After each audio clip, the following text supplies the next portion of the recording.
39 présumés criminels constitués en bande de 5 arrêtés par les services spécialisés, dont quelques-uns armés, ont été présentés lundi 2 février 2026 au commissaire provincial de la police nationale congolaise Yo Katanga, le général Blaise Kilimbalimba. C'était lors de la mini-parade hebdomadaire qu'il a présidé à l'état-major commandement, et c'est là en présence de tous ces 3 commissaires provinciaux adjoints. Parmi ces présumés bandits figurent aussi 6 éléments en uniforme qui extorquent des motos, téléphones et autres biens de valeur.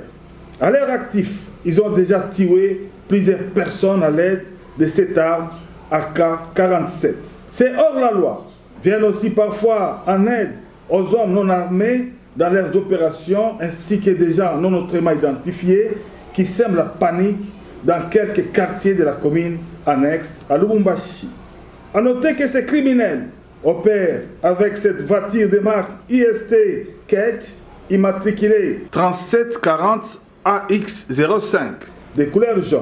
Et c'est grâce à la vigilance de la population que ces malfrats ont été dénoncés et arrêtés.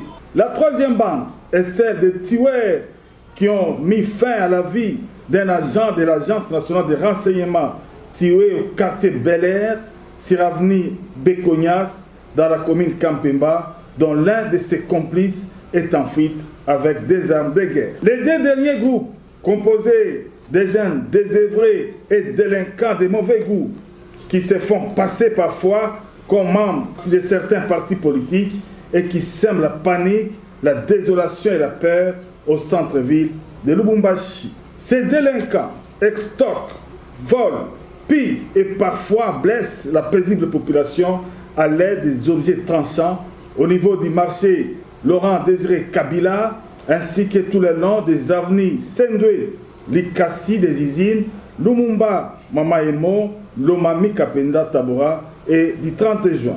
Le général Blaise Kilimbalimba a félicité les services pour cet acte de bravoure avant de souligner l'engagement du commissariat provincial d'en finir avec la criminalité cette année, tout en demandant à la justice de faire aussi sa part.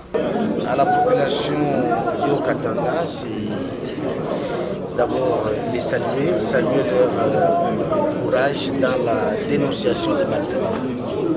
Ils sont en train de dénoncer au quotidien, dans différents groupes, par les appels téléphoniques, la journée comme la nuit, ce qui nous permet de maîtriser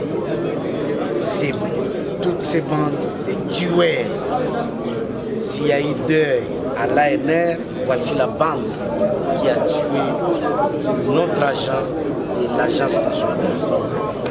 Ces gens ont tué beaucoup de gens sur leur chemin et grâce à la vigilance des services de sécurité, grâce au travail des services de sécurité, nous avons mis la main sur eux. Toutes ces bandes, tout ce qu'on décrit vers le marché musée, et les passerelles, tous ces jeunes gens qui s'attaquent à des paisibles citoyens à l'occasion de rien et qui décident de malmener la population, ces bandes sont en train d'être maîtrisées.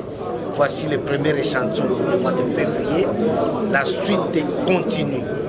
Ils sont tous en train d'être traqués et être déférés à qui de nous. Auparavant, le commissaire provincial de la police nationale congolaise Yo Katanga, le général Blaise Kilimbalimba, avait rappelé les instructions concernant les directives pour l'année 2026, directives transmises lors de la toute première réunion de commandement de l'année en cours.